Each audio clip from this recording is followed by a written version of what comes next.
كاكتار قلت لي معنا بسم الله نعم بەڵێ بەناوی خۆی گەورە بەڵێ فەرموو بسم الله الرحمن بەناوی خۆی گەورە سڵاوی خواتان لێبێ ئەوەی کە ئاگاداری دۆخی بەغدای لە ڕاستیدا و ڕێکارە فەنی و هونەرەکان لە نێوان هەرێمی کوردستان و بەغداد و بەتایبەتیش پرسی پرۆژە یاسای بوجە و ئەوەشی و ئەو ڕێکارانەی کە گیراوەتە بەر بۆ ئەنجامدانی ئەم بەتایبەتیش بۆ بەتایبەتی لەلایەن دیوانی چاودێری دارایی حکوومەتی ناوەندی عێراق وەروەها دیوانی چاودێری دارایی هەرێمی کوردستان کۆتایی پێهاتووە لە ئێستادا لە ڕاستیدا و هەروەها و دەست پێکردن ڕێکەوتن لەسەر ڕەوانەکردنی بڕەپارەی دیاریکراوە بۆ هەرێمی کوردستان و لە بەشی یەکەمیشدا بۆ زیاد بە نزیکەی 200 ملیار دیناری عێراقی بڕەپارە بۆ هەرێمی کوردستان ڕەوانە دەکرێت. باشە هیچ گرفتێک ماوە لە نێوان هەولێر و بەغدا پاش ئەو ڕێکەوتنی کرا لەسەر بودجێ عێراق لە ڕاستیدا ئەو بڕیارەی کە دراوە لەلایەن هەندێک لە ئەندام پەرلەمانەکانەوە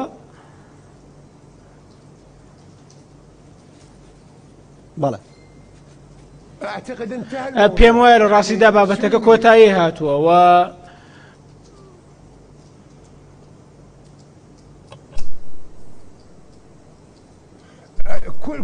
بەڵێ لە ڕاستیدا هەموو کارەکان لە ڕاستیدا کۆتای بێتەوە بەتایبەتیش پرسە داراییەکان لە نێوان هەرێم و بەغدا کۆتایی هاتووە. باشە ئەو بابەتی کە دەوترێت 200 ملیار لە بەغداوە دێ بۆ هەرێم بەپی چ ڕێکەوتنیەکە ئایا بەپی بڕگەکانی ڕێکەوتنی بابەتەکە کۆتایی 2020ەکە یان چۆنی نێرن؟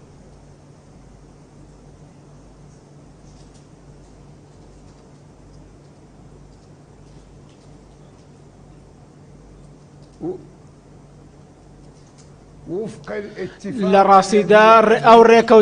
ڕێکەوتنەی کە لە نێواندا کراوە یاسای بودجە دیاری کردو لە نێوانیاندا و خەرجکردنی کە بە پێی خاڵی کە بە ئەو بڕەپارەی بۆ هەرێم لە سەرەتای ساڵەوە خەرج دەکرێت بۆ هەرێمی کوردستان دیاری کراوە بە گوێرە ڕێکەوتنەکان و هەروەها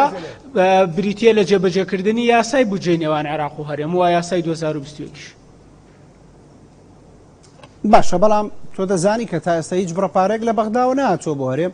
و ئەمە ژوای کردووە کاریگەری لەسەر ژیانی هاوڵاتی فەرمانبەرانی لەبەرەوەی لە ئێستادا ئاراستەیەک هەیە لە لایەنی بەغداوە. بەڵێ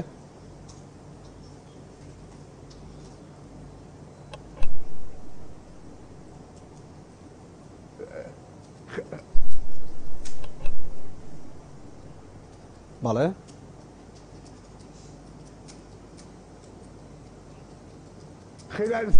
ڕاستیدا لە ماوەی 48 سەعاتی داهاتوودا بە تایبەتیش کە سبەینێ پشۆوە لە ڕۆژ یەکشەممەدا بڕەپارەکە دەگاتە سەر پشکی هەرێمی کوردستان لە هەولێر و من لە ڕاستیدا من دڵنیام و یەقینی تەواوەتیم هەیە لەوەی کە پارەکە دەگات.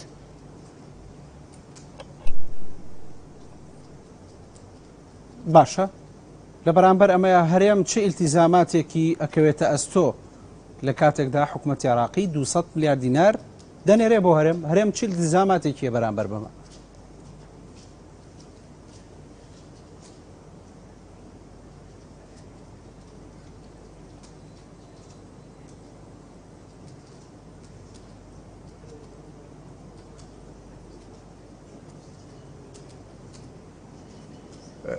تم الاتفاق ئەو ئیتیفاقەکە لە ڕاستیدا ئەو جیاوازەی کە هەبوو لە نێوان بریتی بووە لە پابندبوون بە داهات و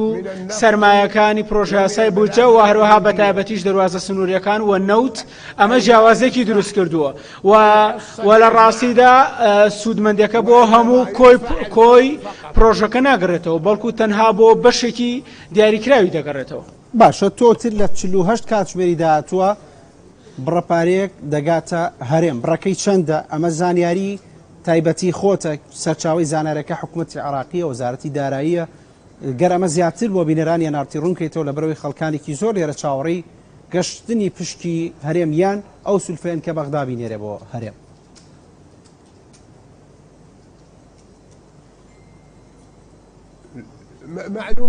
لە ڕاستیدا زانیاریەکان دڵنیاییکەرەوە نەک بۆ چوونی خۆم ئەمە ئەو دووپات بکەم ئەو بۆ چوونی من نییە بەڵێ زانیاری دڵنیاکەرەوەن و ئەتوان واوەری بگرن.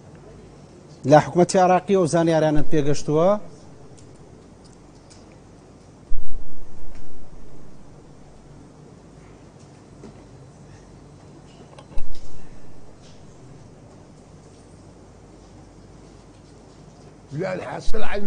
لە ڕاستیدا ئێمە لە بەغداین و زانیاریەکانمان لێەوە دەستکەوتووە ئەمە یاسایە کە هەبووە هەموو خەڵک ئاگاداری یاساکەیەوە هەموو ڕێکارەکانش ئاگادارن و دانوستانەکان لە نێوان دیوانی چاودێری دارایی عێراقی و هەروەها دیوانی چاودێری دارایی هەرێمی کوردستان جامدراوە لە ماوەی هەفتەی ڕابردوودا کۆتایی پێهاتووە و هەمووشی ڕوون بۆتەوە. زۆر باشە. پێش ڕۆژێک لە نێو قوتلەی وەلە ڕاستیدا ئەوەی کە ئەوەی لە داهاتەکانی دەستی دەکەوێت هەرێم و هەروەها ژمارکردنەکانی و هەموو ئەو شایستانەی کە لە پرۆژە یاسای بوجە دەستی دەکەوێت ئەمە بە گوێرەی یاساکە ڕوون کراوەتەوە وەلە ڕاستیدا ئەو کاتێک کە داهاتەکانی خۆی تەسلیم دەکات ئەو کاتە پرۆژە یاساکە جێبەجێ دەکرێت بۆ شێوەی خۆی هەیە. باش کاک تارق دەوترێت کە نردنی ئەم ڕەپارەیە پەیوەندیدار نییە با ڕێککەوتنی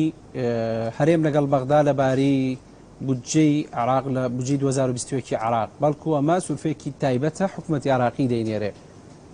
تا ئەو کاتی کە ڕێککەوتنەکە جێبەجێ دەکرێت یان بە جۆرێک معالەجە یان چارەسەری ئەو گرفتە کراوە بە پێی نردنی ئەم سولفەیە ئێوە بۆچوونی ئەوە چییە؟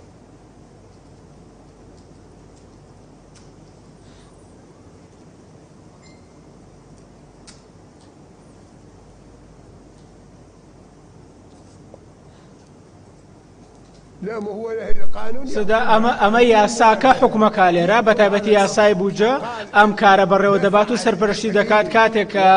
هەرێمی کوردستان داهاتەکانی نەوتی پێشکەش کرد بە گوێرەی ئەو بنەمایانەی کە هەیبووە زیاتر لە 250,000 بەرمیل نەوتی ڕۆژانە و لەسەر ئەساسی ئەو بنەمایە و هەروەها نیوەی ڕێژەی نیوەی داهاتە سنوورەکانی پێشکەش کرد ئەو کاتە جیاوازیەکە نامێنێت پرۆژە یاسا جێبەجێ دەکرێت ئەو کاتە. زۆر باشە من جاروبار دەمێ بۆستم تا سەکانی تاوە وەلە ڕاست کاتێک کە ئەو ئەستۆپاکیانەی لەسەری بۆ پێشکەشی بەغدای کرد ئەو کاتە حکوومەتی عێراق پابەندە بە جێبەجێکردنی پرۆژە یاسای بودجەی 2021ەوە. زۆر باشە ڕۆژی ڕابردوو چ لە لیژنەی دارایی چ لە کوتلەی فەتەح باز لە دەنگێکی ناڕەزایەتی کرا بەو ڕێککەوتنەکە هەیە لە ماوەی چەند هەفتەی داهاتوودا موچە خۆران دەگات ئینشاءڵڵا. زۆر باشە باز لە هەندێک دەنگی ناڕەزایەتی کرا پێتان وایە کە کاریگەری دەبێت لەسەر ئەم بڕیاری حکوومەتی عراقی یان دەنگەکە با بڵین ئەو کتلانی نێو پەرلەمان ئەو کاریگەریانەوە ناتوانن ئەو بڕیاری کە حکوومەت داوەتی بۆ نردنی و سولفەیە کاریگەری هەبێ لەسەری؟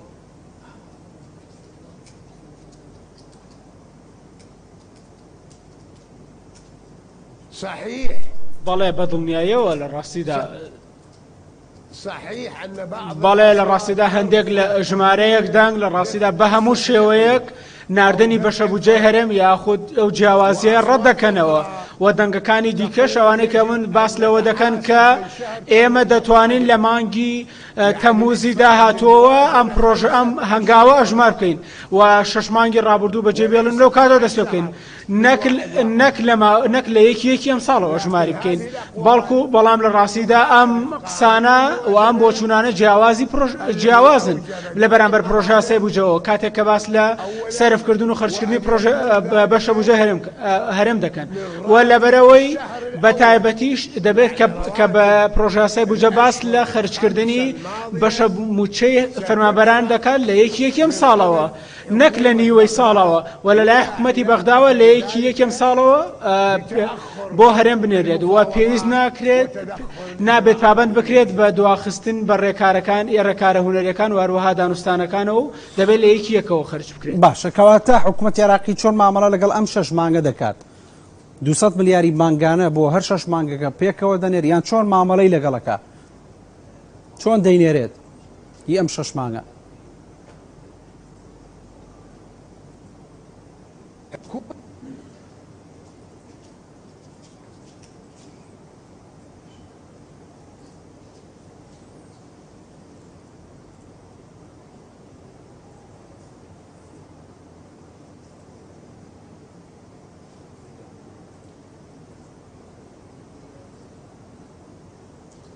پرسیارەکەەوە بوو کە ئەو 200 ملیاری کە دەینێرێت پشتی ئەم بەشی ئەم 6 مانگەیە کە ڕۆشتووە لە ساڵەکە یان یەک مانگە کە دەینێرن.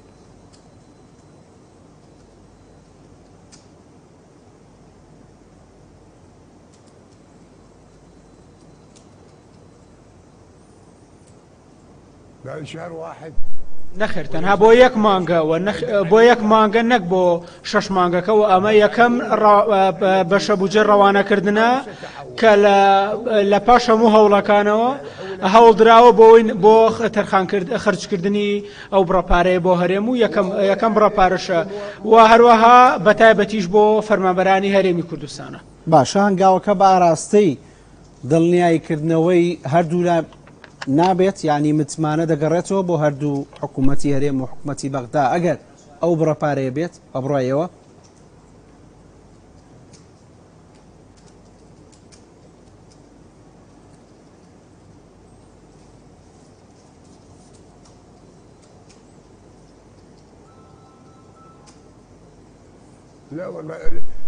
لە ڕاستیدا لە ئەنجومەنی نوێنەران لو تسمح لي جنابك مجلس ئەنجومەن نوێنەران ڕەزامەندی دەربڕیوە لەسەر پێشنیازی تایبەت بە پرۆژە یاسایی بە بودجەی هەرێم کە حکوومەتی عێراق نووسیوێتی بە هیچ شێوەیەکی دیکە گۆڕانکاری بەسەردا نایەت و لەبەر ئەوەش ئەمە پرۆژەیەکی ڕوونە بۆ حکوومەتی عێراقی و کاتێک کە پرۆژە یاسایی بودجە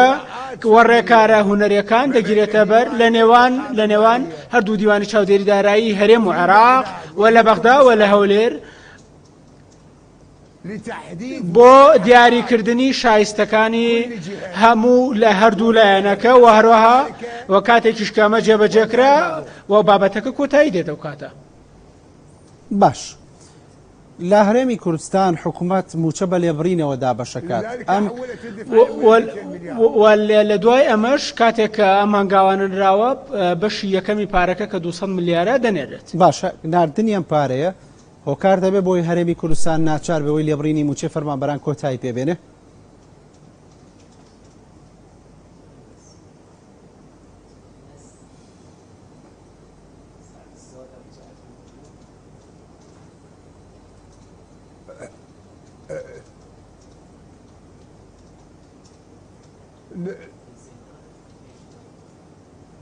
الشرط مثل هذا الشرط لم يرد بقانون الموازنة. ئەم مەرجە لە پرۆژە یاسای بودجەدا باسی لێوە نەکراوە لە ڕاستیدا و هەروەها بەغداش بۆ حکوومەتی هەرێمی کوردستانی پێشنیاز نەکردووە و نەشی کردووە بە مەرج بەڵام حکوومەتی هەرێمی کوردستان کاتێک کە ئەو بەشە بودجەی بەشە موچەی فەرمانبەرانی بڕیوە و ئەوە پەیوەندی بە هەرێمی کوردستانەوەی نەک بە بەغدا ئەو خۆی بڕیاری لێداوە. زۆر باشە من هەندێک جار دەوەستم چونکە ئێوە قسە دەکەن بەڵام تۆ شارەزای یاسا و دەستوری عێراقی گرفتەکانی هەرێم و بەغدا تەنها کێشەی موچە و بودجە نین تۆ دەزانی مادەی 140 کێشەی پێشمەرگە کۆمەڵک گرفتی کەڵەکەبووی ساڵانی ڕابردوو لە نێوان ئەم دوو حکوومەتی ناوەندی و حکوومەتی هەرێمدایە پێت وایە کە ئەم کێشانن کەی دەبێت چارەسەر بکرێن ئێستا عێراق بەرەو هەڵبژاردن هەنگاو دەنێت.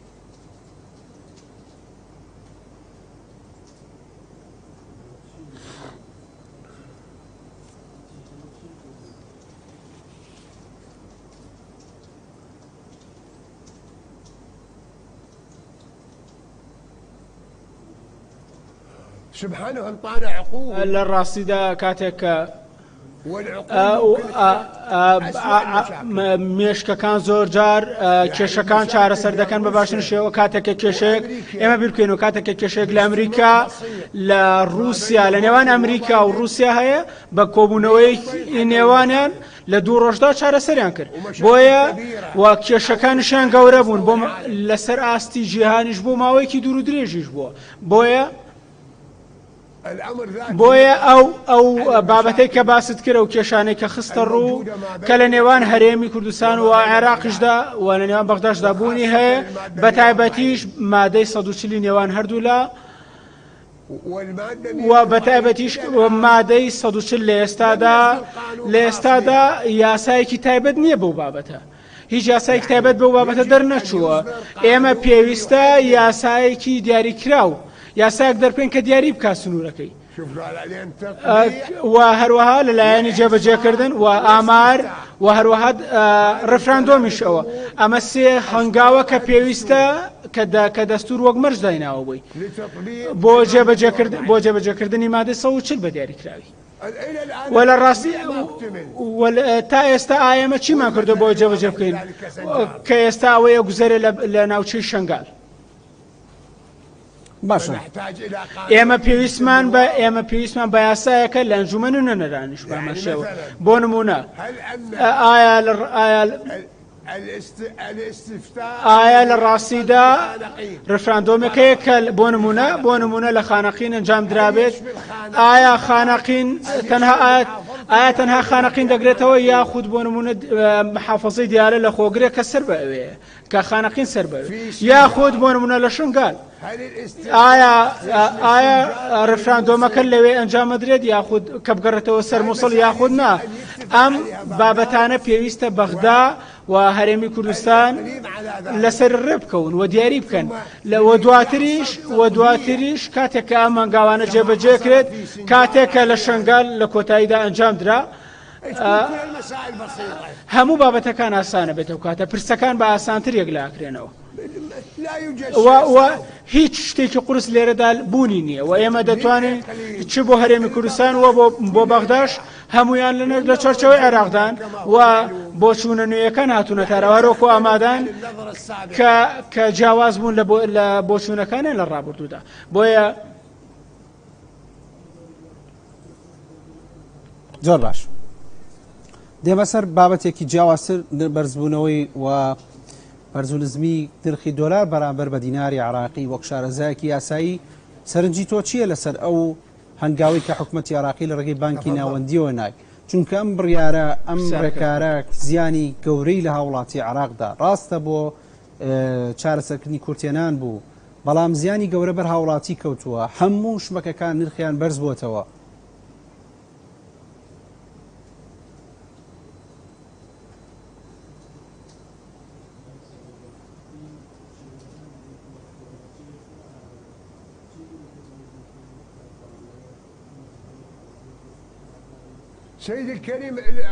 بەڕێز لە ڕاستیدا نرخی نوێی دۆلار بریتە لە 145 کە لەو نرخەدا وەستاوە و ئەمە نرخێکی ستاندار بووە یەک فلسی دیکە زیاد ناکات لە ماوەی هەفتەی ڕابردوودا و لە ماوەی 10 ڕۆژ بۆ 8 ڕۆژی ڕابردوودا باسی لەوایان کردووە کە نرخی دۆلار لەوە زیاتر دەکات کە بانکی ناوەندی بڕیاری لێداوە بەڵام لە ڕاستیدا لەوە زیاتر تێپەڕی کرد بە نرخێکی کەم و جیاوازێکی کەم بەڵام لە ڕاستیدا دەگەڕێتەوە بۆ نرخی 145,000 دینار و ئەم نرخش لە ڕاستیدا پشتبەست بووە بە توێژینەوە و لێکۆڵینەوەکانی بانکەکان و هەروەها دیوانە بانکەکانی حکوومەتی عێراقی ئەمە نەک تەنها ئەمە بەتەنها بۆ چوونی بانکی ناوەندی عێراقی نییە بەڵکو بریتیە لە هاوسەنگکردنی لەلایەن وڵاتانی دیکەەوە بەتایبەتیش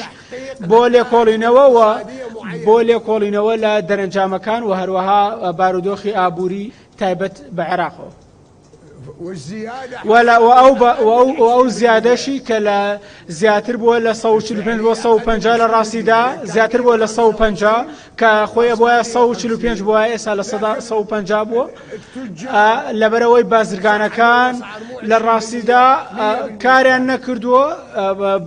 بە پابندبوون بەو پرۆژەیە کە هەبووە کە 145 بێت بەڵام لە ڕاستیدا نرخەکە دابەزێت بۆ ئەو نرخەی کە دیاری کردو بانکی ناوەندی لەبەرەوەی بازاری ئێمە بازاری ئێمە بازاری ئازادە وەکو بازاری سەردەمی سەدام حوسێن یاخود ڕابردوو نییە لەبەرەوەی کاتێک کە نرخ بەرز دەبێتەوە وڵاتانی نێودەوڵەتی تەداخل دەکەنەوە و کاتە نرخەکە دابەزێت کاتێک کە بۆ نمونە بە وەزارەتی گشت و کاڵ داوا لە جوتیاران دەکات بە تایبەتی ئەوانەی کە لە بواری مریشک و پەلەوەردا کار دەکەن بۆ ئەوەی کە کار بکەن بۆ بەگەڕخستنی داهاتەکانیان و بەرزکردنەوەی داهاتەکان و داوای لە دەکات کە نرخی هێلکە بەرز نەکەن ئەو کاتە ئەمە تەنها پەیوەندی نییە بە دیاریکراوە بەلایەنەکەەوە وا حکوومەت لە ڕاستیدا لێرە تاکلایەنانە مامەڵە دەکات بە بابەتە و نرخەکەەوە بە دیاریکراوی زۆر باشە بەڵام تۆ دەزانیت یعنی لە هێلکەیەکەوە بۆ گەورەترین شتێک کە هاوڵاتی لە وڵاتە بەکاری بێنێ لە دەرەوە دێت ئەمە تۆ لە هەر دوکاندارێک دەپرسی نرخی ئەمە بۆ گران بۆ دەڵێت لەبەرەوەی کە دۆلار بەرز بۆتەوە ئەمە هەنگاوە بە ئیجابی دەبین یا هەنگاوێک بوو لە زیان و لە بەرژەوەندی هاوڵاتی نەبوو زیانی لە هاوڵاتیاندا هەنگاوەکە بەشێک لە ینی شارەزانی ئابووری وا دەڵێن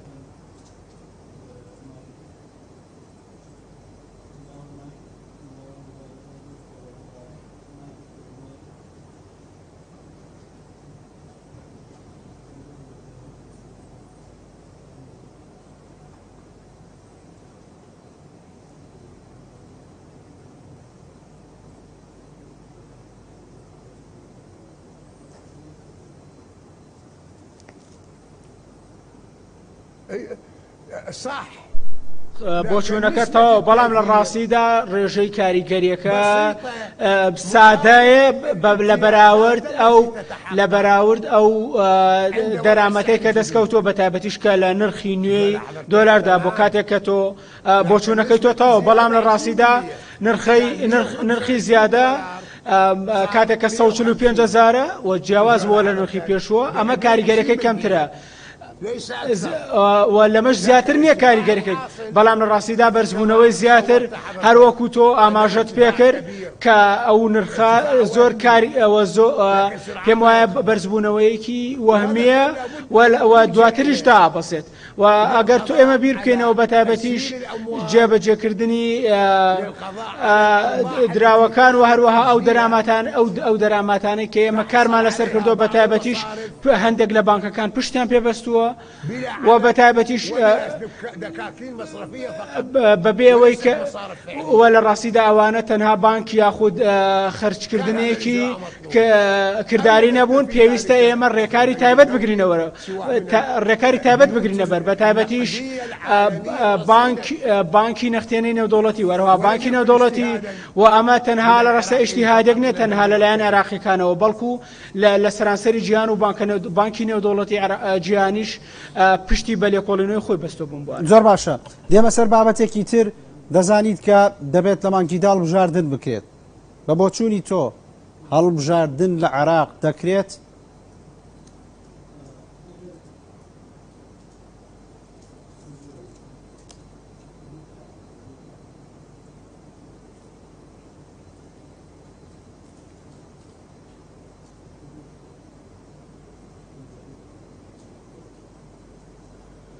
لابد أن تجري في وقتها ڕەنگە لەبەرەوەی پێویستە لە کاتی خۆی ئەنجام بدرێت لەبەرەوەی هەندێک لە وڵاتانی نێودەوڵەتی و بە تایبەتیش ئەنجومەنی حکومی نێودەوڵەتی بڕیاریاندا کە چاودێری بکەن جیاواز لە هەڵبژاردننی پێشوو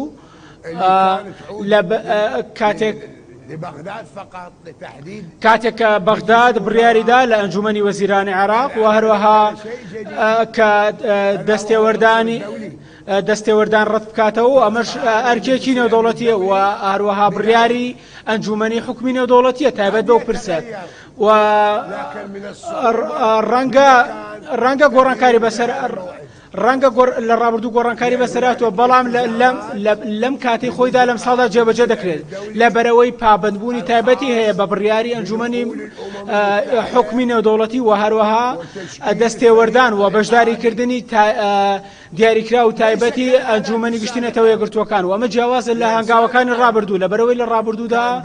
لە بەرەوەی ڕۆڵی ئەنجومەنی نێودەوڵەتی شکلی بووە بەڵام لە ئێستادا جیاوازە لە ڕابردوو ئەنجومەنی حکمی نێودەوڵەتی لە ڕاستیدا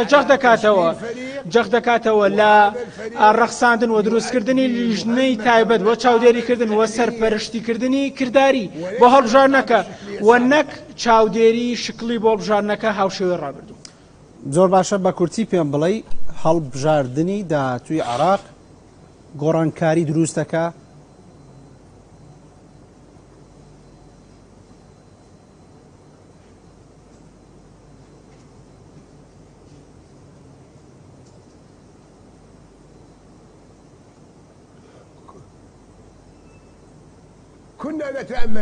هەمومان خوازیارەوەین کە گۆڕانکاری دروست بکاتەوە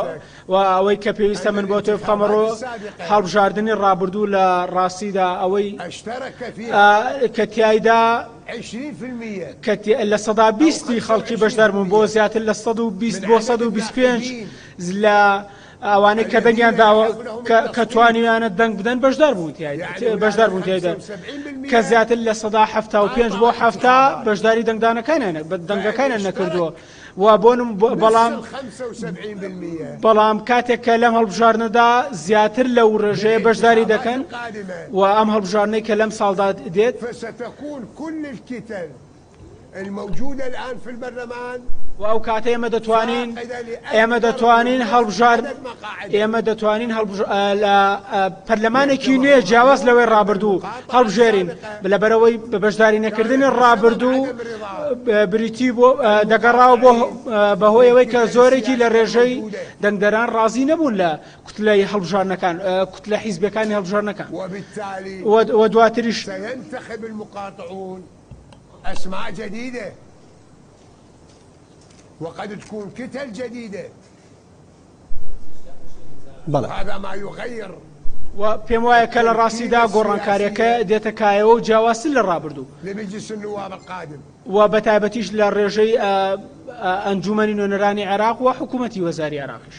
زۆر باشە پرسیاری کۆتاییم دەگەڕێمەوە سەر ئەو پشکەی کە بۆ هەرێم دەنێرێت یاخود سلفەی کە بۆ هەرێم دەنێردرێت کوتلەی فەتە نوێترین قسەی ئەوەیە کە لە دادگای فیدراڵی شەکوا دەکەن ئەمە لە ڕووی یاساییەوە تا چەند ڕێگەپێدراوە یان یاساییە و ئایا دەتوانێت گرفت دروست کات بۆ ئەو بڕیاری حکوومەت کە دەیەوێت پشتی هەرێم بنێرێت.